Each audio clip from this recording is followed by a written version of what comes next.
नमस्कार, मैं हूं श्रीराम शिंदे और आप देख रहे हैं विश्व शांति दर्शन। इस अनोखे यूट्यूब चैनल के रचयिता हैं विश्वधर्मी प्रोफेसर डॉक्टर विश्वनाथ कराट। आइए शुरू करते हैं आज की सुर्खियों से। नहीं रहे मानव रहित रेलवे क्रॉसिंग, ड्रोन करेंगे जंगल पुनर्स्थापित। बिना बिजली के चलने वाला पंप, पहला सौर ज्वारीय बिजली संयंत्र। तैरती छायाचित्र प्रदर्शनी। भारतीय रेल ने देश भर के मानव रहित रेलवे क्रॉसिंग को हटा दिया है।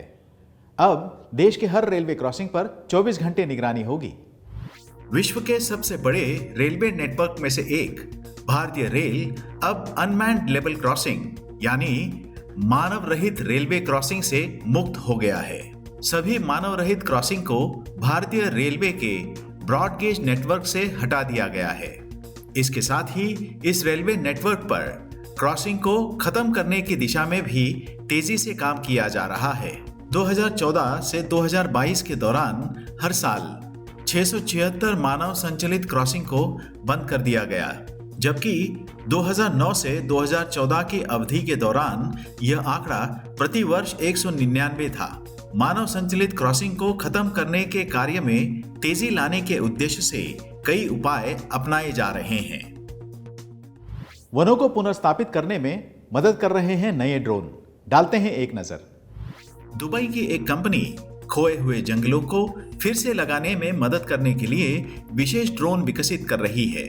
यह ड्रोन केवल 10 मिनट में लगभग 2000 अंकुरित बीजों या 500 सीड बॉल को जमीन पर गिरा सकता है, जो बीज रोपण में क्रांति लाने की क्षमता का प्रदर्शन करते हैं। इतने कम समय में इतने सारे बीज बोने की क्षमता होने का मतलब है कि पुनर्रोपण और पुनर्नवीकरण की प्रक्रिया प्रचलित पुनर्रोपण विधियों की तुलना में काफी तेज और अधिक कुशल हो सकती है। इन ड्रोनों का एक अन्य लाभ यह है कि इनका निर्माण और उपयोग करना आसान है, जिससे स्थानीय समुदायों के लिए अपने क्षेत्र में इनका उपयोग करना आसान हो जाता है। पानी का ये पहिया एक दिन में 43,000 लीटर से अधिक पानी पंप कर सकता है और इसके लिए बिजली की आवश्यकता नहीं है। यह वर्षा पंप है। नेपाली भाषा में वर्षा का मतलब है बारिश और यह पंप नेपाल, इंडोनेशिया, जाम्बिया तथा 9 अन्य देशों में पहले ही उपलब्ध है। इसे संचालित करने के लिए बिजली की आवश्यकता नहीं होती है और न ही कोई प्रदूषण होता है। वर्षा पंप एक दिन में 43,000 लीटर पानी पंप कर सकता है और इसे संचालित करने में कोई खर्च नहीं आता। इसमें लगे पहियों की मदद से 1 मील दूर के गांव में पानी पंप किया जा सकता है। यह पंप बिजली या ईंधन के उपयोग के बिना खेतों की सिंचाई करने के लिए पानी पंप करने के लिए नदियों के प्रवाह का उपयोग करता है। यह उत्पाद छोटे किसानों को कम ऊर्जा लागत पर अपने खेतों की सिंचाई करने में मदद करने के लिए बनाया गया है। किसानों को भूमि के एक बड़े क्षेत्र की सिंचाई में मदद करने के लिए इस उत्पाद को जल वितरण प्रणाली जैसे sprinkler system, drip system, mister आदि से जोड़ा जा सकता है। चीन का पहला सौर ज्वारीय फोटोवोल्टिक बिजली संयंत्र कार्यान्वित हुआ है। यह 30,000 घरों को बिजली दे सकता है।